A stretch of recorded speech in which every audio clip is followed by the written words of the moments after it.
Hi, this is CS Engineering, and we manufacture waterfall type cap sorting equipment. Occasionally we get questions about troubleshooting, and so this video is going to show you the basic principle of operation of the machine, how you can make the simple adjustments to improve the sorting, and also give you some tips on long time wear items and where you could expect issues over the course of several years. So the first thing to understand is very simple. The machine is sorting by the weight distribution of the cap. So typically caps have an open side and a closed side, and the closed side is heavier than the open side. So as the belt drags through a hopper full of parts, they come up to this the more or less vertical portion of the belt, and the closed side, which is the heavy side, is away from the belt, it falls right off.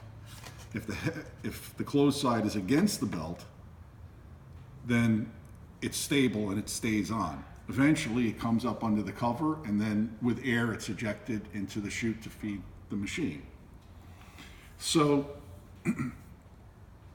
what happens when you are getting upside down caps?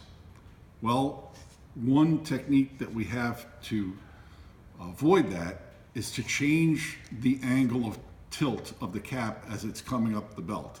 So in this area of the belt, underneath the belt, is a bump, like a speed bump, and it's fixed. However, the guides that go around it are adjustable. So when if you're in the correct orientation here, for example, you can change that angle without knocking the part off the belt, right? But if I were to put this on here, and it's not going to stay easily, but I think I can make it stay like that. Then if I go like that, I'm knocking the part off the belt. So what did I do? I'm going to do that again without the part in the way.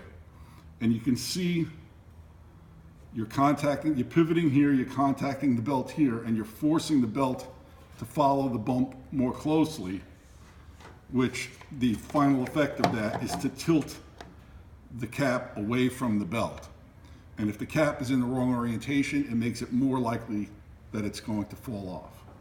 So setting up the machine correctly is usually a balance between not knocking off the correctly oriented parts and making sure that you've knocked off 100% of the incorrectly oriented parts.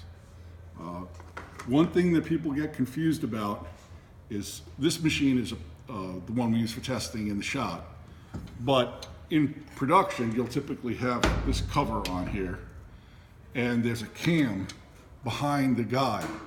The cam itself does not affect the sorting. The cam is strictly so that you can go back to the same location later. So when you're trying to make the adjustments, just get this cam out of the way so it's not touching this part.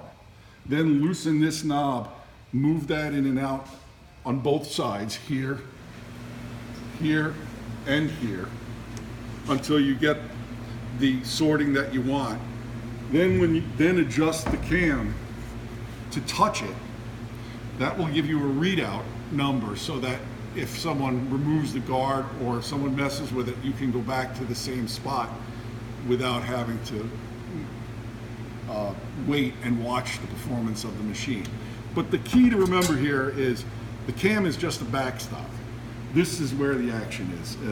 As you're moving this in and out, that's what's changing the sorting. And moving this in rejects more of the upside down parts. Pulling it out lets more parts go past the bump. Another thing I want to note is these may look slightly different. This is one style, this is another. This one here is similar, but it's cut flat there. All of those have to do with getting the best sorting for a particular cap, but it doesn't affect the principle of operation that I just explained. And Finally, those parts which I've described, these two pieces, plus the strip that's underneath the belt here, are probably the most commonly replaced items on these sorters, because that's where you have continuous wear against the plastic. And they last quite a while. Typically 5 years is the average, but if you have a very high production rate, you're running many shifts, or the belt is running fast, it could be as short as a year or two, and as long as 10 or 12 years. But if you notice that you can move this all the way in, as far as it will go, and you still get upside down caps, and you've had the machine for a long time, there's a good chance that what's happened is that this surface has worn enough that it can no longer do the job that you need, and it's time to get a repair kit for that. And when you do that, you also would replace the bump underneath. And there's instructions on the website for how to replace that bump as well. Well, that's a summary of how to troubleshoot the waterfall sorting using the adjustable bump on CSE equipment, and a little bit about replacement parts. I hope that you found it helpful. And if you have any questions, remember you can always call CS Engineering. It's 440-953-9878. Thanks.